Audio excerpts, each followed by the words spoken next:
آج میں آپ لوگوں کو دو عجیب و غریب مردوں کی عجیب و غریب داستان سناتا ہوں، حیرت میں ڈال دینے والی کہانی سناتا ہوں۔ حضرت شیخ بو علی مصری رحمت اللہ تعالی علیہ فرماتے ہیں کہ میرے پڑوس میں مردوں کو غسل دینے والا ایک غسال رہتا تھا۔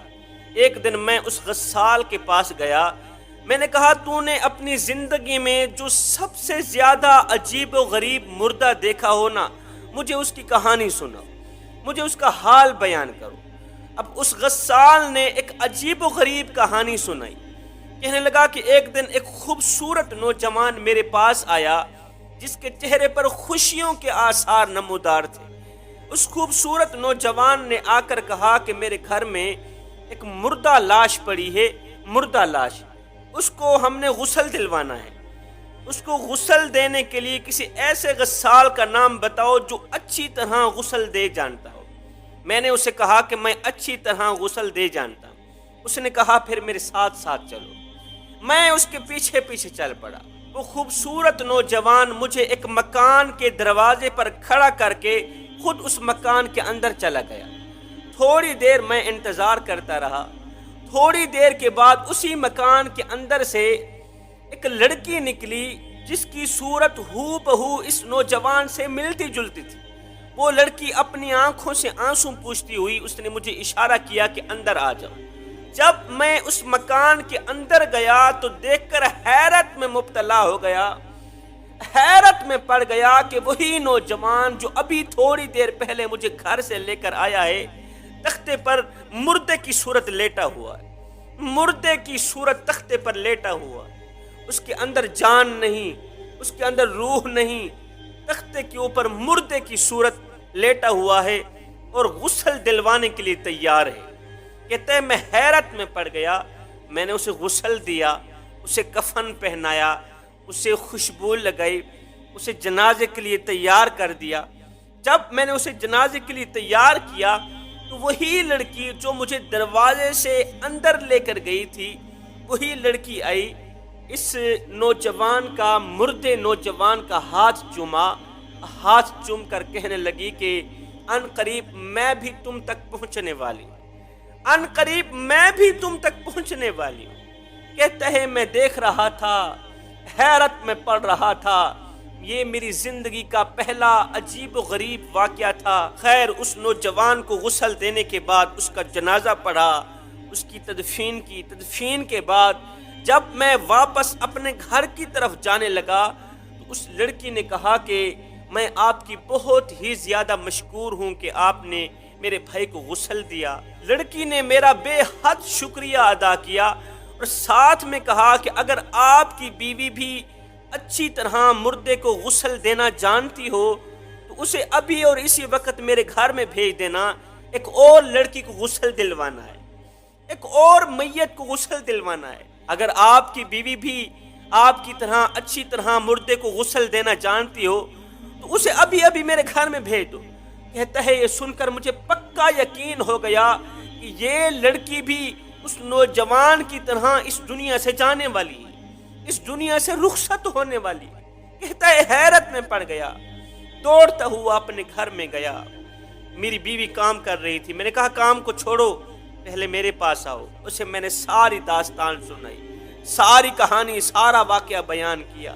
بیوی کو ساتھ لے کر اس لڑکی کے مکان پر آئے، دروازے پر دستک دی، اندر سے کسی نے آواز دی کہ بسم اللہ، اللہ کا نام لیتے ہوئے تمہاری بیوی مکان کے اندر آ جائے، اللہ کا نام لیتے ہوئے تمہاری بیوی مکان کے اندر آ جائے۔ کہتا ہے جب میری بیوی اس مکان کے اندر گئی تو دیکھ کر حیران رہ گئی کہ وہی خوبصورت لڑکی تختے کے اوپر لیٹی ہوئی ہے، جسم میں جان نہیں ہے، مردہ صورت میں لیٹی ہوئی ہے اور اس کا منہ قبلہ کی طرف، اس لڑکی کا منہ قبلہ کی طرف ہے، تختے کے اوپر لیٹی ہوئی ہے اور غسل دلوانے کے لیے تیار ہے۔ کہتا ہے میری بیوی نے اسے غسل دیا، اسے کفن پہنایا، ہم نے اس کا جنازہ پڑھا۔ اس کی تدفین کے بعد ہم دونوں میاں بیوی حضرت حسن بصری رحمت اللہ تعالی علیہ کی خدمت میں حاضر ہوئے۔ ہم دونوں میاں بیوی یہ عجیب و غریب داستان لے کر، عجیب و غریب واقعہ لے کر حضرت حسن بصری رحمت اللہ تعالی علیہ کی خدمت میں حاضر ہوئے. حضرت حسن بصری کو ساری کہانی سنائی. یہ سنتے ہی حضرت حسن بصری نے فرمایا کہ آگے والی عجیب و غریب داستان میں تمہیں سناتا ہوں. کہتا ہے کہ آج سے 20 سال پہلے ایک عورت اپنے 2 بچوں کو ساتھ لے کر میرے پاس آئی. اپنے 2 بچوں کو ساتھ لے کر میرے پاس آئی. کہنے لگی کہ حضرت مجھے کوئی ایسا عمل بتائیں جس کی جزا میرے بچوں کو ملے. کوئی ایسا عمل بتائیں, عمل میں کروں, جزا میرے ان بچوں کو ملے. وہ جزا یہ ہو کہ ان کے دل کا تعلق اللہ کی ذات کے ساتھ جڑ جائے. میں ہرگز نہیں چاہتی کہ میرے بچے امیر ہوں. میں ہرگز نہیں چاہتی میرے بچے بادشاہ ہوں, میرے بچے وزیر ہوں. بالکل نہیں چاہتی. میں یہ چاہتی ہوں کہ ان کی جگہ محنت میں کروں, ان کی جگہ عبادت میں کروں. اللہ مجھے صلہ یہ دے کہ ان دونوں بچوں کے دل کا تعلق اللہ کی ذات کے ساتھ جڑ جائے, یہ اللہ کے محبوب بن جائیں. قیامت کے دن جب میں ان دونوں کو دیکھوں تو اللہ کی ذات کے سامنے فخر محسوس کروں کہ یہ کسی اور خاتون کے بچے نہیں, یہ میرے بچے ہیں, یہ میری کوکھ سے جنے گئے بچے ہیں. بس کوئی ایسا عمل بتاؤ کہ عمل میں کروں اور میرے بچے اللہ کے ولی بن جائیں. حضرت حسن بصری فرماتے ہیں کہ میں نے انہیں 5 عمل بتائے. بس یہی تمہارے 5 عمل ہی تمہاری اولاد کو نیک اور متقی بنا سکتے, تمہاری اولاد کو اللہ کا محبوب بنا سکتے. پہلا عمل, ہمیشہ کے لیے اپنی اولاد کے لیے حلال کی روزی تلاش کرو, چاہے تمہیں کانٹوں پر بھی کیوں نہ چلنا پڑے. زندگی میں کبھی بھول کر کے بھی حرام کی طرف کبھی نہ جانا, چاہے تمہارے گھر کے دروازے پر بھی کیوں نہ پڑا ہو حرام. نمبر 2, تہجد خود بھی پڑھو, اپنی اولاد کو بھی پڑھنے کی تلقین کرو. تہجد خود بھی پڑھو, اپنی اولاد کے اندر بھی تہجد پڑھنے کی عادت ڈالو.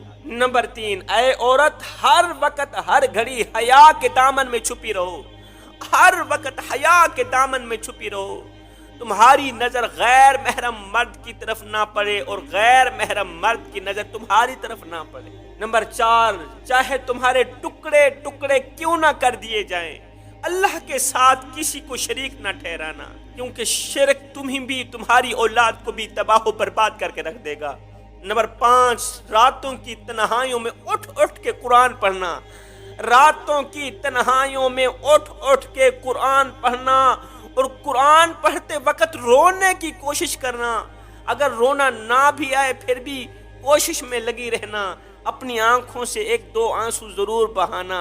اور قرآن پڑھنے کے بعد ایک دعا, لا الہ الا انت سبحانک انی کنت من الظالمین, لا الہ الا انت سبحانک انی کنت من الظالمین پڑھتے ہوئے اللہ تعالیٰ کی طرف متوجہ ہونا, اللہ کی ذات کی طرف متوجہ ہونا, گڑ گڑا کے رو رو کے دعا مانگنا, یا اللہ میرے ان بچوں کے دل کا تعلق اپنی ذات کے ساتھ جوڑ. بھائیو, مجھے پکا یقین ہے کہ اس عورت نے 5 عمل اپنائے ہوں گے اور ان 5 عملوں کی جزا اللہ نے یہ دی ہوگی کہ اللہ نے ان کے دونوں بچوں کے دل کا تعلق اپنی ذات کے ساتھ جوڑ لیا ہوگا. ان 5 عملوں کی جزا یہ ملی کہ اللہ نے اس کی اولاد کو اپنا محبوب بنا ڈالا. جوانو, اللہ کو پانے کی کوشش کرو. جب اللہ تمہارا ہو گیا, جب رب تمہارا ہو گیا تو پھر سب تمہارا ہو گیا.